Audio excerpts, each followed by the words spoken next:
Hello বন্ধুরা, তোমরা সবাই কেমন আছো? আশা করছি তোমরা সবাই ভীষণ ভালো আছো। তোমাদেরকে নতুন আরেকটি ব্লগে অনেক অনেক স্বাগত।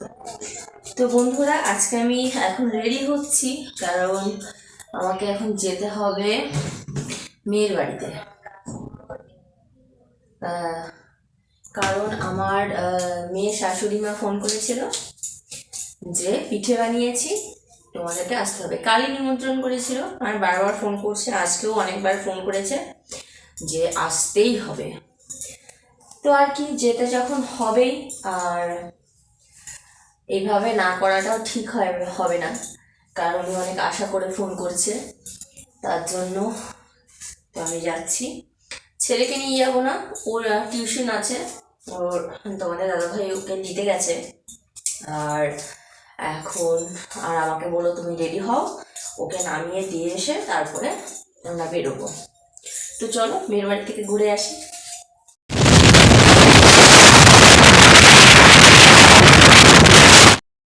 বাস শুরু হয়ে তো না কেমন যে করে না, বাবা রে বাবা, খাবোই না। এই দেখো চলে এলাম বাড়িতে, গ্রিলে তালা দেওয়া, কারণ আমি টোটোতে এসেছি। তোমাদের দাদাভাই চলে গেছে হচ্ছে ছেলেকে টিউশন থেকে আনতে, এখনও ফোন করেনি। তোমার দাদাভাই একটু হাঁটাহাঁটি করছে রাস্তা দিয়ে, তারপরে নিয়ে আসবে। আর আমি তো চাবিটা আনতে ভুলে গেছি, এখন এই দেখো বাইরে বসে আছি ঠান্ডার মধ্যে।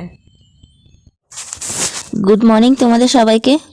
এখন তো সকাল হয়ে গেছে, আর এখন সকালের কাজকর্মগুলো শুরু হয়ে গেছে।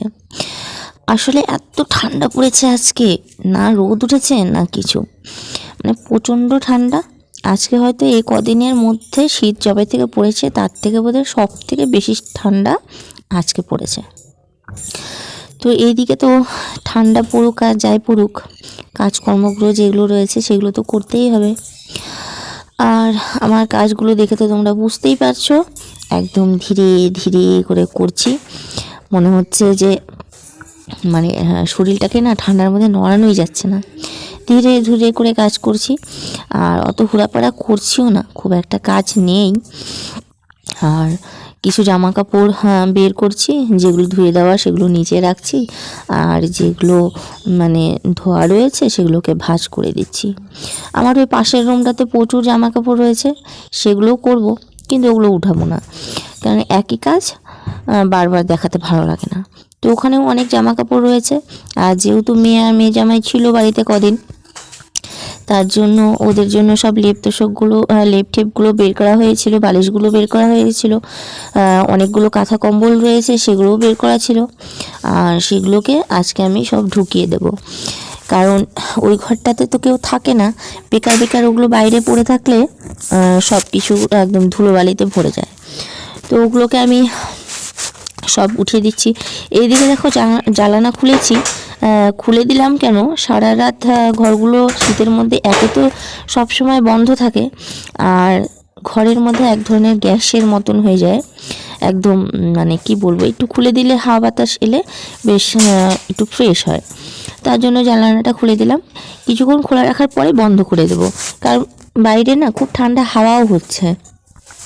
তো এইদিকে কালকে শাড়িটা পরে গেছিলাম, সেটাও তো ওরকমই রয়ে গেছে, ভাঁজ করে নিই রাত্রেবেলা এসে, কারণ খুব ঠান্ডা লাগছিল।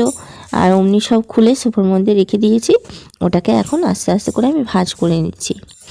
আর আজকে রান্নাবাড়ি খুব একটা নেই, কারণ সকালে শুধু ভাত করেছি। আর মেয়ের বাড়ির থেকে কালকে অনেকগুলো লাউয়ের ডোগা দিয়েছিল, মা বলল যে ওগুলো সকালবেলা আমি রান্না করব। তো প্রথমে আমাকে দিচ্ছিল, তো তোমাদের দাদাভাই বললো যে না তুমি ভালো রান্না করতে পারো না, তখন মা বললো যে থাক তাহলে রেখে যাও, আমি রান্না করব। তো মার হাতে লাউয়ের ডোকাগুড়টা খেতে ভালো লাগে, তো মাকে ওখানে দিয়ে এলাম। আর মা বলল যে আজকে কী রান্না করব বুঝতে পারছি না। আমি বললাম যে ফ্রিজে অনেকগুলো মাছ আছে, তাহলে ওখান থেকে মাছ রান্না করো। তখন মা বললো যে থাকবে, তাহলে আজকে তোমার রান্না করার দরকার নেই, আমি এখান থেকে মাছ রান্না করছি আর লাউয়ের ডোকা দিয়ে দিচ্ছি, হয়ে যাবে, তুমি রাতেবেলা কিছু করে নিও, তাই বললো। তো রান্নাবাড়িও নেই, এই জন্য অত তাড়াহুড়া নেই, একদম আস্তে ধীরে করে কাজ করছি, অত হুড়াপাড়া নেই, আস্তে ধীরে করে কাজ করে গুছিয়ে গাছিয়ে নিই। আর যেগুলো এক্সট্রা কাজ রয়েছে সেগুলো করব আজকে ভেবে রেখেছি, যে অনেক জামা কাপড় এক্সট্রা বের হয়ে আছে সব ঢুকিয়ে দেবো, লেপ তো সব লেপ বালিশটা যেগুলো ওগুলো সব ঢুকিয়ে দেবো। তো এগুলো কাজ আজকে করব, সেই চিন্তা ভাবনা করে আজকে ধীরে ধীরেই কাজ করছি।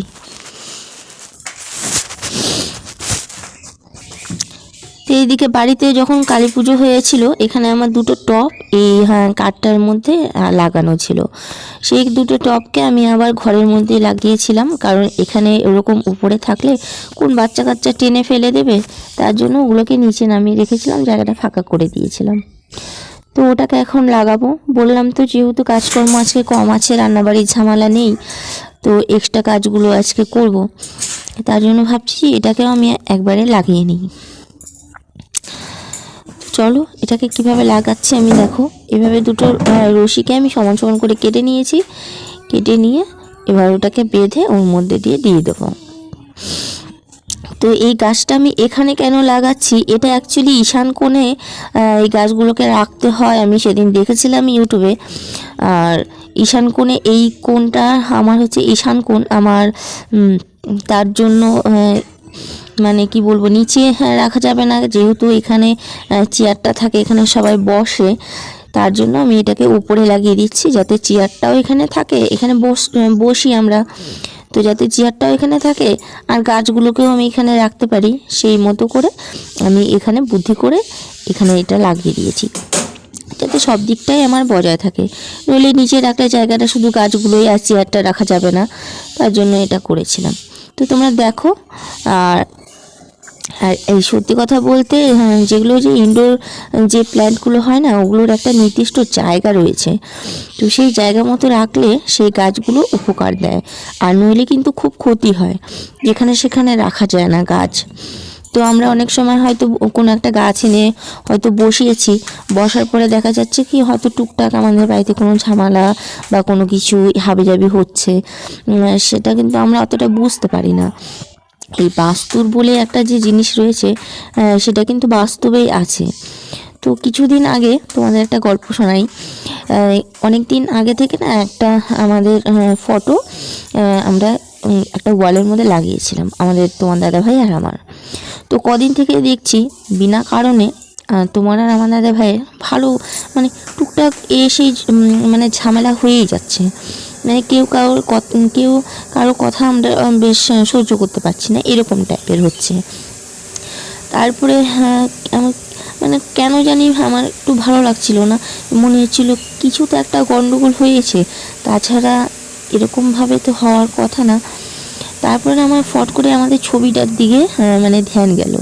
তারপরে আমি চিন্তা করছিলাম এই ছবিটা যবে থেকে এখানে লাগিয়েছি তবে থেকেই ঠিক আমাদের মধ্যে ঝামেলা চলছে। তারপরে আমি কি করলাম, ওখান থেকে ছবিটাকে নামিয়ে গডরেজের ভিতরে তালা মেরে রেখে দিয়েছি। তারপরে সত্যি কথা বলতে সত্যি আমাদের মধ্যে যে ঝামেলাগুলো হচ্ছিল সেগুলো অনায়াসেই ঠিক হয়ে গেল।